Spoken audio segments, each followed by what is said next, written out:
Visible display of loss and mourning hangs outside the firehouse at 5th and Central, and Mayor John Cranley is asking people living and working in Cincinnati to lower flags in honor of Daryl Gordon.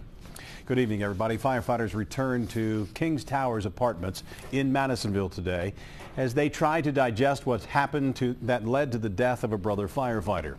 Members of different engine and ladder companies and medic units arrived at the building on Dahlgren Street this morning. They're sharing information and grief as they deal with the loss of colleague Daryl Gordon.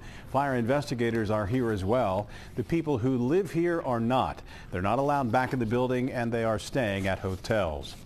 This evening, the investigation into what happened continues, and Gordon's family and fellow firefighters are planning his funeral as those who knew him remember the man they lost. Local 12's Anjanette Levy joins us live from the Firefighters Memorial downtown with more from those who knew Daryl Gordon. Anjanette.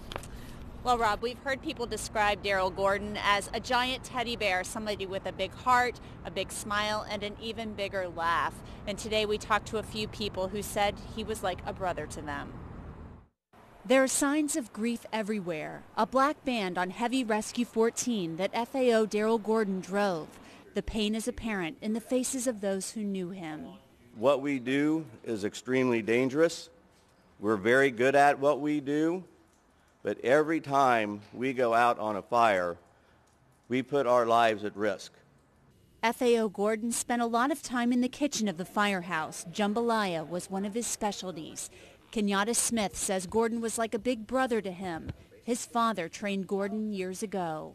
I look at Daryl and a lot of other firefighters as my big brothers. They came in before me and keep me in line, to teach me the ropes and tell me the do's and don'ts. Assistant Chief Ed Dudosky worked with FAO Gordon for 30 years. They also worked together at Christ Mobile Care. Just had that kind of personality, not a mean bone in his body, you know, always looking out how to resolve things and fix things and to get along and to get the job done. 3 investigations are underway into the fire and into Gordon's death. 2 of them could take a year to complete.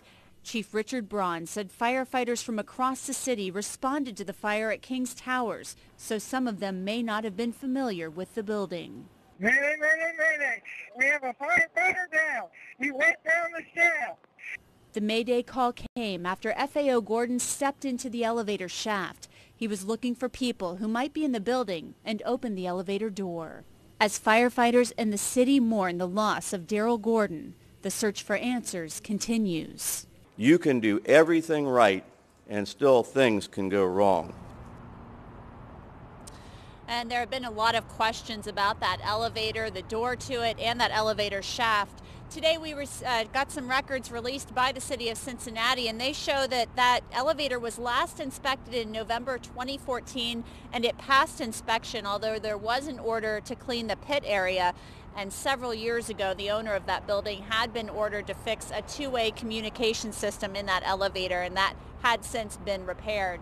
The fire department also last inspected the apartment building in 2013. The building passed that inspection as well. Reporting live from the Firefighter Memorial downtown, Anjanette Levy, Local 12 News. Rob? Anjanette, thanks very much. As a member of the Cincinnati African American Firefighters Association, Daryl Gordon championed a program in which firefighters handed out smoke detectors to people who needed them. Later, city leaders adopted the program, which is now called Cincinnati Safe Summer Nights. While firefighters look into the cause of the fire in Madisonville, the rank and file continue to do their jobs.